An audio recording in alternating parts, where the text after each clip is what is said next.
Well, it looks like we're live on YouTube, so welcome everybody to our mortgage live stream. Hope you're well.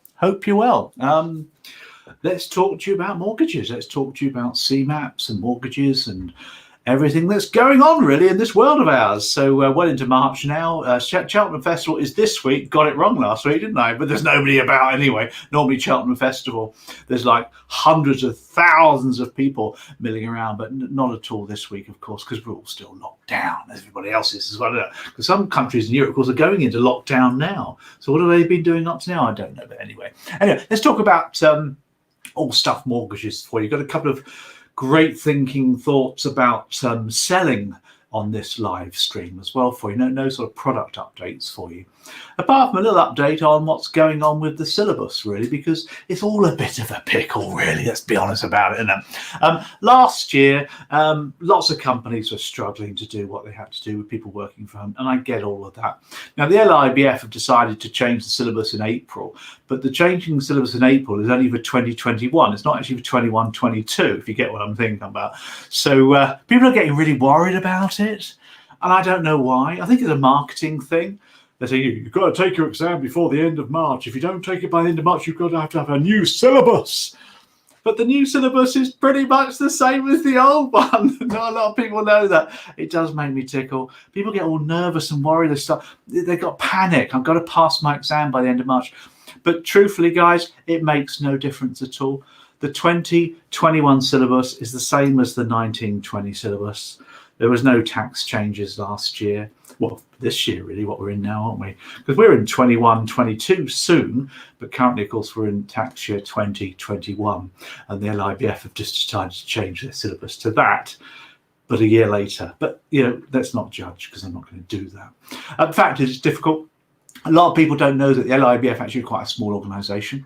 There are less than 200 people work there. They outsource a lot of their content creation using subcontractors, freelance people, to write books, materials, questions, etc. They don't have an awful lot of employed people to do that. Now they're struggling just as everybody else is in trying to get people to do this as well. So get it with them as well. The fact is, the new syllabus starts on the I think it's April sometime. But we updated our stuff last year anyway. We'll keep you up to date with what's going on, because that's what we do, because we go straight to you. We don't go through lots of middlemen and all that business. That's all in the past now. The internet allows us to talk to you directly about mortgages. So let's talk about the topic properly, shall we? Anyway, gotta have a bit of fun, haven't you, with this sort of stuff, really? Because you can't make half this up, can you, really, in this world that we're in at the moment?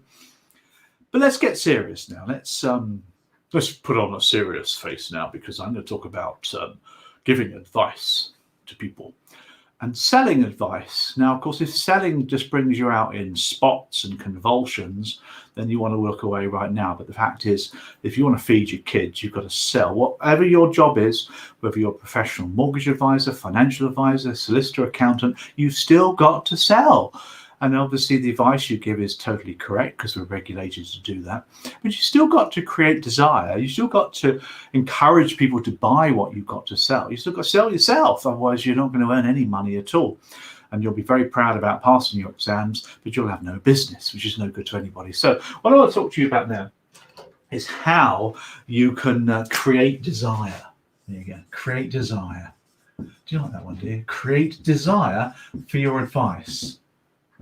There you go, your advice. Let's put that up there on the title for you.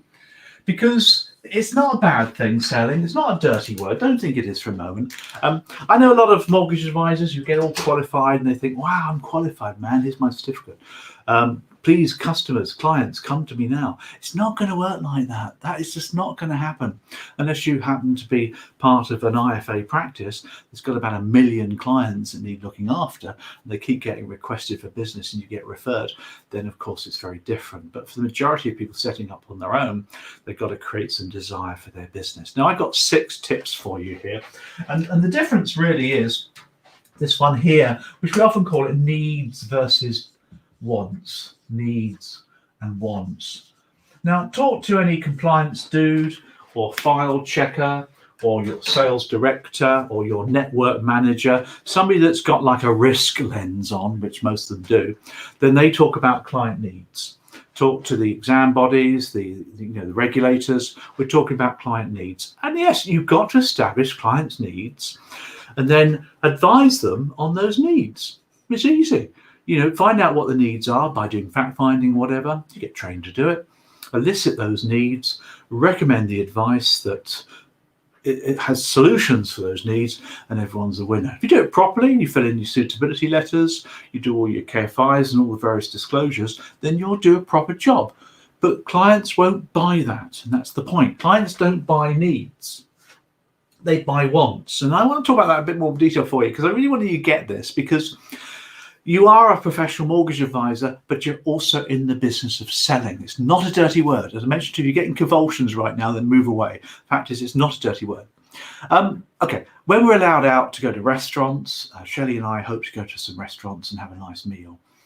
Now, when I go to a restaurant, I enjoy sitting down and enjoying the atmosphere and the ambience and the waiters and all that kind of stuff. I love all that. But essentially, I'm hungry. Now, because I'm hungry, I need food. Yeah, obvious, really. Now, that's my need. I need food. I need something to give me sustenance. I need something to drink. I need something to eat. Now, I could have anything I could have oatmeal, if I wanted to, some porridge and some water. That would feed me. There's quite a lot of vitamins and stuff in oatmeal, and the water would certainly stop me from dying. But that's a need. I'm not going to want that, though, am I? If I go to a restaurant, I'm going to want something tasty. I'm going to want something enjoyable, something that's like a steak or a vegetarian dish or fish or something. And to drink, I might want a beer or a glass of wine or just some fizzy water. Tap water is good enough for me. So I will want things that are different. And the waiter, of course, will sell me the various meals that they have available to. I always remember the 2012 Olympics. Do you remember the 2012 Olympics? Apparently that kicked us out of recession, the 2012 Olympics. It propelled the UK to boom time until we then had the coronavirus, but we won't talk about that. And the 2012 Olympics, I was reading an article about the lady who ran the catering.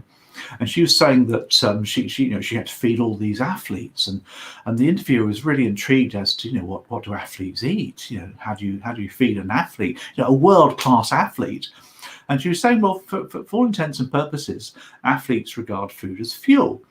They regard food as fuel because they need their nutrients, their vitamins and energy, etc., to run 100 meters in 9 seconds. And that's absolutely right, isn't it? But she then said in her next breath, so we provided them with fuel, but we also made it interesting to eat as well. It was tasty. So, needs and wants. So that's just getting you comfortable with those two differences. Let's get into this. Let's have a deep dive into these 6 tips to help you. And this will help you. And it won't damage your professionalism. It will help you a lot, hopefully, as well. Okay, the first thing then for you is to build trust into what you do and then sell yourself rather than your finance. So I'm putting there, sell yourself is my first tip for you. Sell yourself or your company or your firm, whoever you represent. Don't just sell your options that you're advising the client. I've seen many mortgage advisors who are selling the finance options, the wonderful fixed rate mortgage they've arranged for them, the great lending scheme that they've organized for them. They're selling that, and that's great, I get all that. But what you want to do is you want to sell yourself and or your firm early doors. You want to build trust, you want to get rapport, you want to sell yourself. If you sell yourself and they buy into you and what you're about, then they will take whatever recommendation you make for them. And that's absolutely true. And you should spend time early doors doing that because that's really important to do. So that's a pretty easy one, that, isn't it? Let's have a look at step number 2 for you, which I'm going to put down here for you. Number 2 is signposting. Here's a little sales tip for you called signposting. Probably come across the phrase before. Essentially what it means is that you as an advisor, salesperson, signpost the customer or the client through the buying process that you're going through. Now you have a sales process. If you don't, you should have one. You can call it an advisor process if you want to. You can call it what you like. But the fact is, it's steps that you take in order to achieve a sale at the end of it. Now, your client, your customer, will want to go along that sales process because you want to lead them along it to a great conclusion. And when you signpost, all you're doing is telling the customer where you are and where you're going. That's all it is.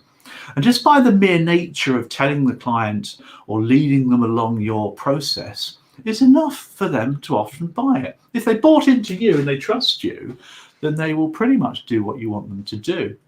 You've probably been there yourself.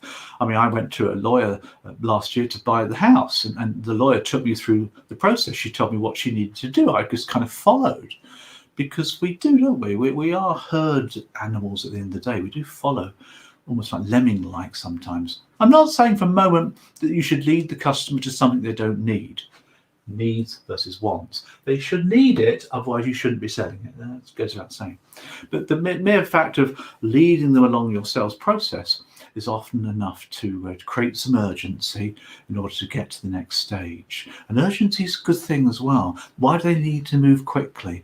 Why do they need to make some decisions quickly? There's nothing wrong with a little bit of urgency that you can engender to make the customer take some action as well. Here's the next one for you, number 3. See if you like this one. We call it a qualifying. That's the lovely phrase you've probably heard that we use in sales training. I like to call it why. Has that sneaked in there? Let's put it across here in case it hasn't got into the why. Find out, why is it that the customer wants to talk to you? What's their motivation for rocking up belly button to belly button, eyeball to eyeball with you? Nobody else. What's the reason for it? Why have they approached you? Why is it they want what they want? Why do they want to buy the house? Why do they want a remortgage? Why do they want the finance option? Why? Dig deep into finding out why. And if you can find out why they're doing it, you're going to qualify them.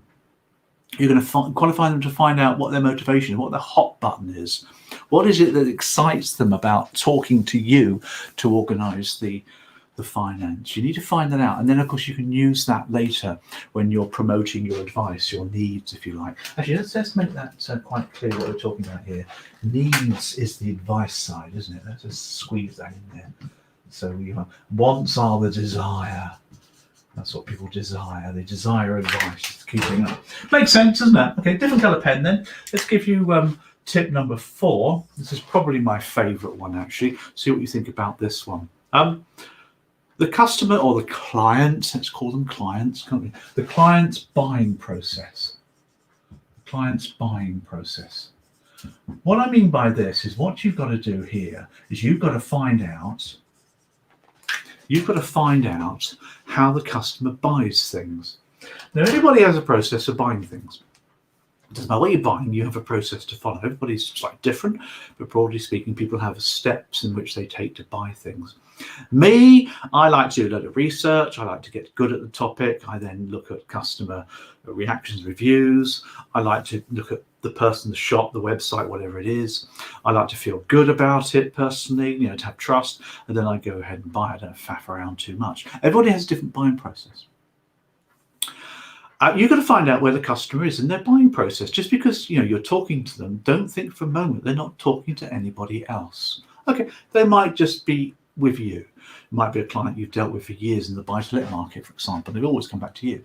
But it could well be that you're on the phone, somebody's called you via a website, and you're talking to them about finance options, a second charge option, or whatever it is. Now, they will be talking to other people. They will be talking to other people. How committed are they to talk to you to take the next step? Are they talking to somebody else? Are they willing to go online and do some more research? So ask them the question. When you're in the market for this last time, what steps did you take? Don't mind me asking. I'm really curious to know. When you last obtained a loan or a mortgage, how did you go about doing it? I hope you don't mind me asking that. I'm just really curious. If you ask it in a sugar-coated way, people will tell you. They'll tell you their buying steps. They'll tell you their buying process, and all you do is you latch onto that. But more importantly, you want to see where they are in their buying process. Most people, they reckon, there's all sorts of research, shows that people are 50 to 60% through their buying process before they actually approach you, if, of course, they've come to you directly. And that's quite scary because they would have done tons before you see. They would have talked to other people. They'd have a few other options, irons in the fire. So ask them directly. Again, don't mind me asking, who else have you spoken to about this? Who else are you in current communication with about this? Who else do you intend to talk to about this? How do you intend to verify this? Is there a significant other that you like to talk to about these things? Find out early. Otherwise, it will cause you a problem later. It will, because when you come to present your advice to create the desire for it, they'll say no. You'll say, well, why not? It's perfect advice. Because the fact is they've already made the decision to talk to somebody else, or they have talked to somebody else. So find that out and then deal with it. Find how you can become the exclusive purveyor of the advice that you give. So buying process is really important. Okay, here's another one, and this is really salesy. So, it's up to you how you handle this one. This one is, I call it preempting objections. Do you like that? Preempting objections. Now, we don't use the phrase objections anymore, but clients do have concerns about what you're telling them and what you're selling to them. People will have problems with it. People will have a decision factor they need to put into place. Their buying process might be that they never make a quick decision. They always go away and think about it for days, And people will have concerns over what it is that you're selling to them or you're advising to them. Now, the point here is that you mustn't leave it to the end. When you present your advice and they say no, that's a concern, isn't it? You need to do something about getting rid of those concerns early. Now, I talk about preempting. I talk about hitting it off at the pass before they get there. You'd be that little cowboy, isn't it, running on his horse, trying to cut the bad guys off at the pass, But there are only 4 client concerns. And if you know those 4, you can build into your patter how to deal with them early doors. So let me give you an example. The first client concern, number 1, is they don't trust you. They don't tell you that, but they don't trust you. Number 2 is whatever it is you're advising, they don't think is going to work. Again, they're not going to tell you that, but that's what they think. Number 3, they don't want to spend the money on it. And number 4, they don't want to do it right now. Time. Those 4 objections are what every objection comes under one of those 4. So you have to build into your pattern to do that. So, for example, it could be they don't want to pay for it.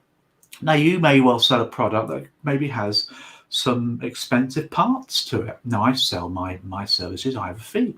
I charge a fee for my corporate work, and it's a certain fee. Is it high? Is it low? I don't know really, but it's a fee. But I will always make sure the client has budget to pay for that fee early doors. I'm not going to go into all my advice and recommend, and then they ain't got any money to pay for it. No, I want to make sure the fee is talked about early. Because it's not low, it's fairly reasonably high, I think, but it needs to be talked about early. You might have a broker fee, say £1,000, that you charge, and that might, because your boss tells you to do that, your company tells you that you have to charge it, and you might think, actually, that's quite a lot of money. A lot of other people aren't charging broker fees. Gosh, I better sort of slip that in later. But you can't. You have to disclose it. But you need to broach it early. Why do you charge £1,000? What's the benefit of you charging £1,000 to the customer to arrange a mortgage? If they go get it cheaper elsewhere. What value do you bring? What extra benefits do you bring to the table to justify £1,000? I was working with some clients recently about second charge lending, bridging finance. They charge fees. But you see, their fees include the valuation fee, the legal fees, and they cost a few quid. If it's a big property, the valuation costs are £500-600, and the legal fees can be up to £1,000 just to sort of draw up a second charge on a mortgage or to remortgage a property. It's expensive. Now, the fee includes that. So make sure the customer knows how expensive those fees are, how much the valuations are, etc. If the house is worth £900,000, we're talking about a few quid here. It's not like a 50 quid valuation fee. So what I'm saying there is that deal with those concerns early. Do something in your sales pitch, sales patter to handle those objections early. And even professional mortgage advisors should do the same thing. Again, just because you've got lots of exams, your charter status, etc., doesn't mean you don't have to do any selling. I'm fully qualified up to a massive level, but I still sell my services and quite happy to do so. So that's tip number 5. Let me give you tip number 6 then, which is a nice one actually. And I'm going to put this in red because I can. Tip number 6 for you is gain commitment. Go commitment. Get some commitment in. Is my tip for you. Now, if I had £1 or $1, depending on which part of the pond you're coming from, I don't think many people in the US listen to the mortgage podcast or the mortgage live stream because we tend to talk about UK-based stuff here, but maybe we've got some friends over there.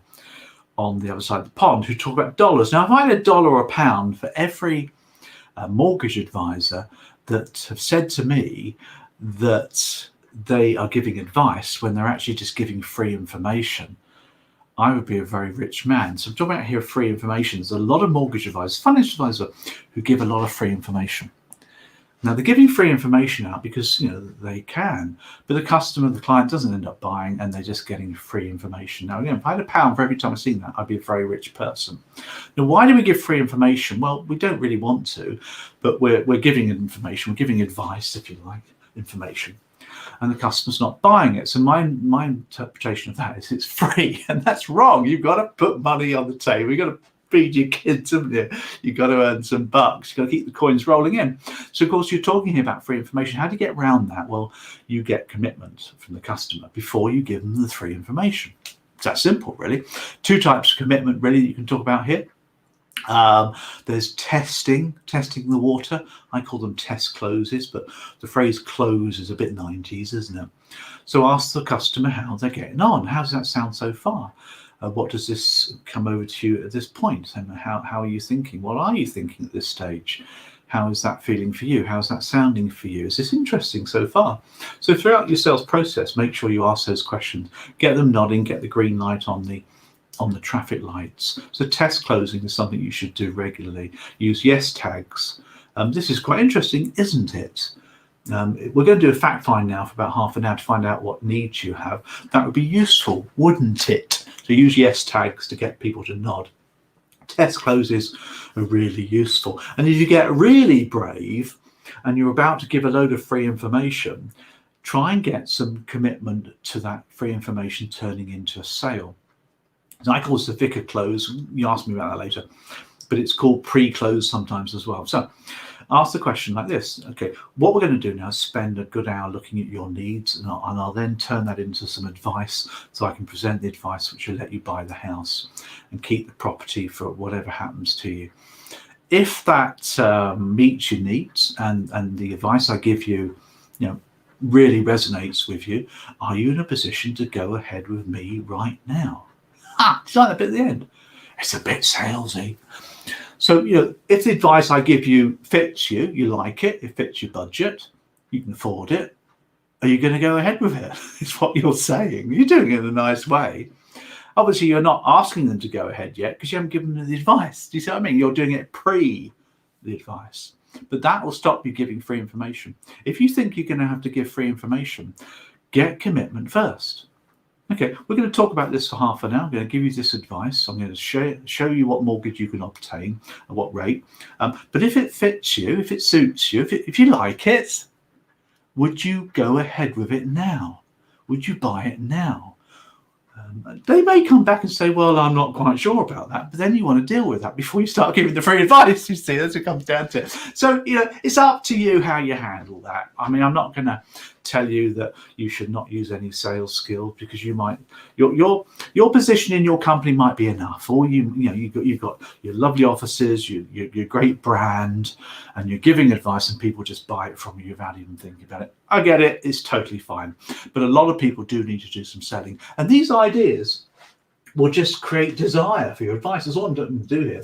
I'm looking for you to give advice, elicit needs, of course, and that's your suitability letters and everything, but turn them into wants. Turn them into something they want, they desire, they want to have. So when I go to the restaurant, I want that piece of fish that's being slowly char grilled under coals with a little lemon sauce next to it as well, with some fries or some new potatoes that have just come out of the field with a little bit of lemon and mint on the top as well. I want that to enjoy, and I really want that now. What I don't want is a bowl of oatmeal that's just going to stop me from dying. Do you see what I mean? Slightly different. Talked about it a lot. If you don't like it, fine, I get it. But it's really important. You've got to do this. Remember, you're passing your CMAPs and your exams in order to get qualified, but you've got to set up a business and be successful at being a mortgage advisor. And this sort of stuff will make you successful. It'll create business for you. You'll be able to build your business, invest in your business, get enjoyment from your business. You'll be able to feed your kids and have a holiday as well along the way, and have a really good career.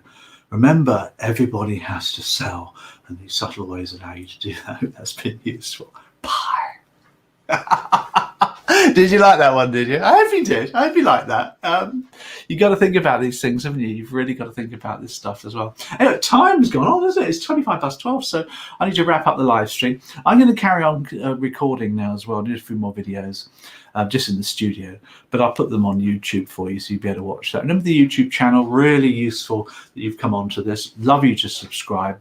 I'd love you to get some friends to subscribe as well, because this is something that we're really going to push as time goes on, because training has changed.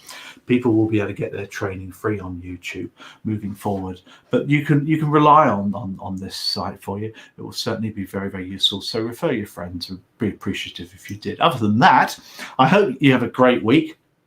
Enjoy lockdown for another week. I'm not entirely sure when we're coming out of lockdown. We seem to have this roadmap with all these promises, but I don't know when we're allowed out. makes you wonder, doesn't it? I need to drive my car. I've not driven my car since before Christmas. I'm not entirely sure if it will start, actually. Does anybody know a good phone number for an AA start person that will start my car first thing in the morning? Anyway, enough of that. I'll see you all again next Monday. Take care all.